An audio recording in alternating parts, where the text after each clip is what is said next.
In South Nigeria, voters in Edo State have commenced the local government area elections scheduled for Saturday across the 18 local government areas of the state.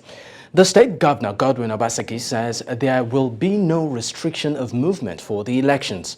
The governor also assured the people of adequate security during the exercise, urging voters to come out en masse to cast their ballots for their preferred candidates.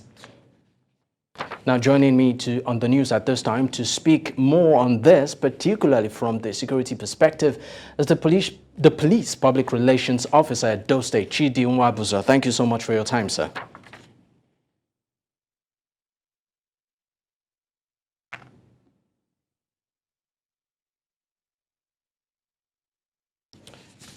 All right, we will of course connect with Chidi once we can and of course continue with that story. But still in the news at this time, the investigative hearing by the House of Representatives on widespread allegations of job racketeering and mismanagement of employment process in the federal government agencies has taken a different dimension as members of the committee have been accused of collecting bribes from heads of tertiary institutions.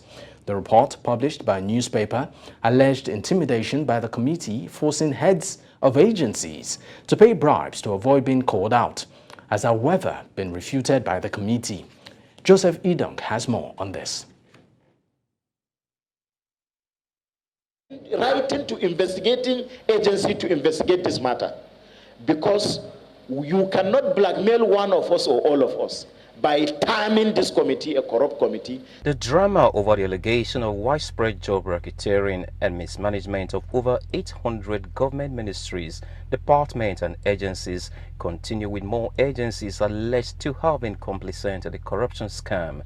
However, in a recent news report by Premium Times, an online news platform in Nigeria, members of the ad hoc committee have been accused of extorting money from vice chancellors and rectors of federal academic institutions. This is the first time we are interacting with the rectors of federal polytechnic, but a report is out there challenging members of this committee, even if it is one person, that we have interacted with you, the rectors of federal polytechnics.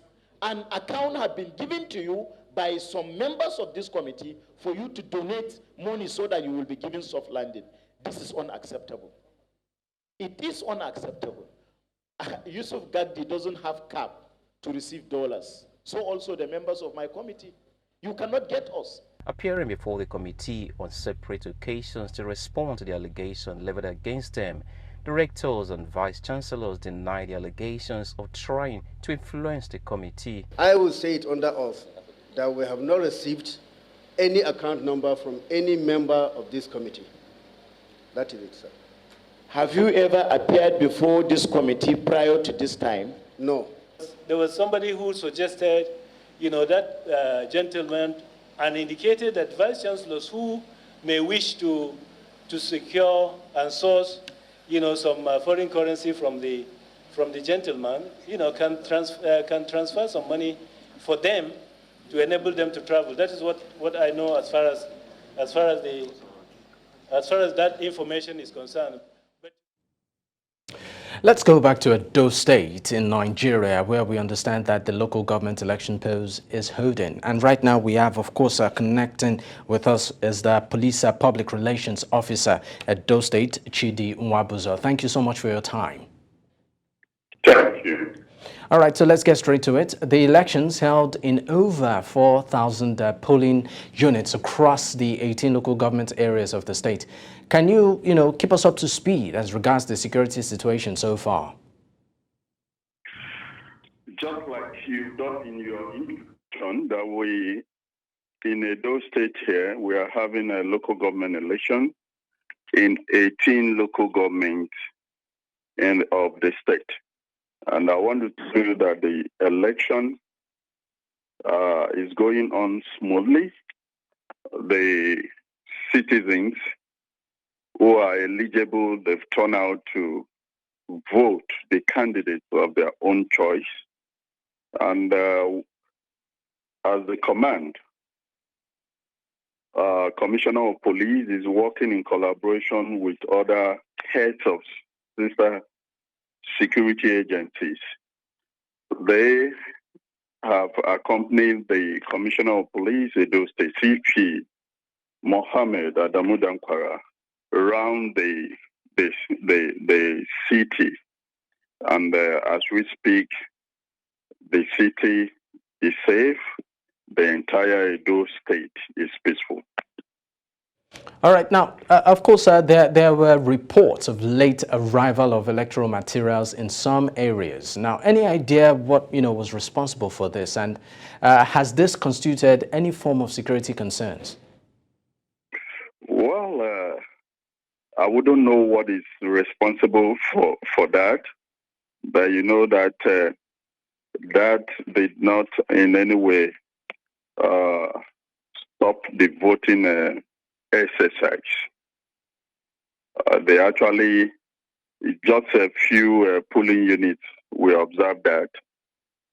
Because I'm not working in a Edo State Electoral Commission, I wouldn't know what was responsible for that, but that did not actually bring any security breach.